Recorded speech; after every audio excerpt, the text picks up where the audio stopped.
Você acha que Bolsonaro tem culpa no cartório e tentou dar um golpe? Vamos lá.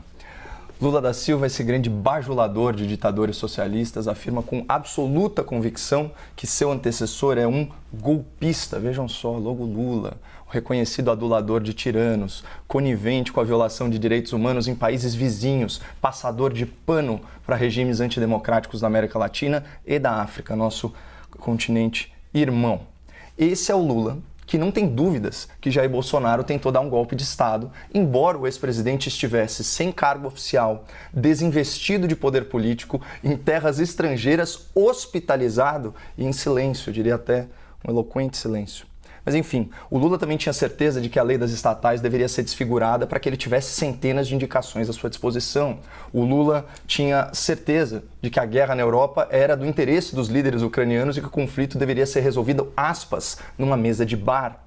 Lula tinha certeza que a classe média deveria ser tributada ao consumir produtos estrangeiros. O Lula tinha certeza que a CPMI sobre os atos de vandalismo e depredação de 8 de janeiro deveria ser obstruída.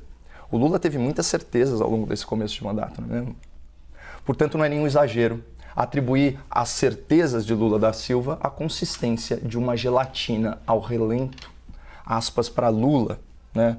O maior financiador de obras de infraestrutura que o Brasil já viu em outros países. Não tenho dúvidas de que ele, o ex-presidente Jair Bolsonaro, tentou dar um golpe. Essa é a certeza de Lula ao voltar à cena do crime, mas isso não passa de uma opinião. E aqui eu cito o manifesto dessa emissora. Embora opiniões importem, elas não mudam os fatos. Fatos são indiscutíveis. Não há alternativa para um fato. Fatos explicam coisas. Portanto, fazendo jus ao jornalismo independente da CNN e ao corajoso repórter Leandro Magalhães, que trouxe à luz as trevas do 8 de janeiro, vamos colocar os fatos primeiro, porque sobre eles nós temos certeza absoluta. Ao que consta, Jair Bolsonaro, que Lula chama de golpista, não se utilizou do cargo de presidente da República e de chefe das Forças Armadas para realizar ou instigar levantes ou atos subversivos durante o seu mandato.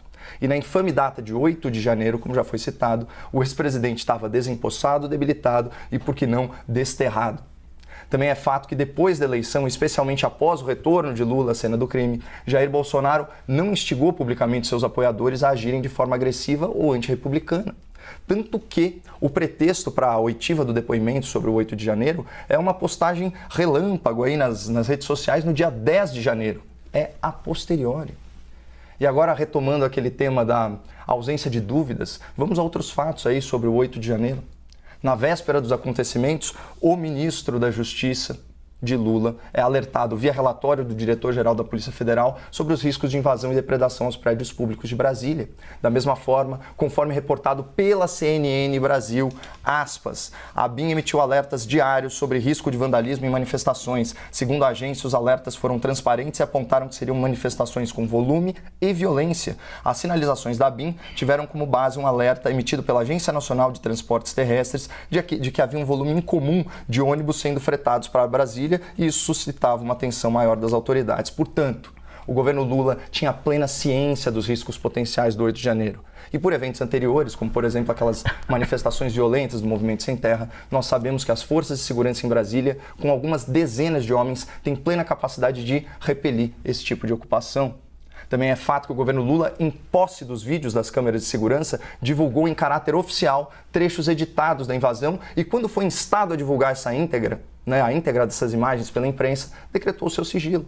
Também é fato que, quando o jornalismo independente da CNN divulgou essas imagens, nós descobrimos que as forças de segurança, sob comando do governo Lula e especialmente do seu ministro do GSI, facilitaram o acesso de vândalos e manifestantes ao Palácio do Planalto. Os criminosos entraram caminhando pelas portas do edifício, foram recebidos com toda a cortesia e, depois de depredarem de forma bem seletiva as instalações, ainda foram agraciados com uma aguinha. Isso tudo uma semana após a posse do novo velho governo. E é sobre isso que não resta dúvida.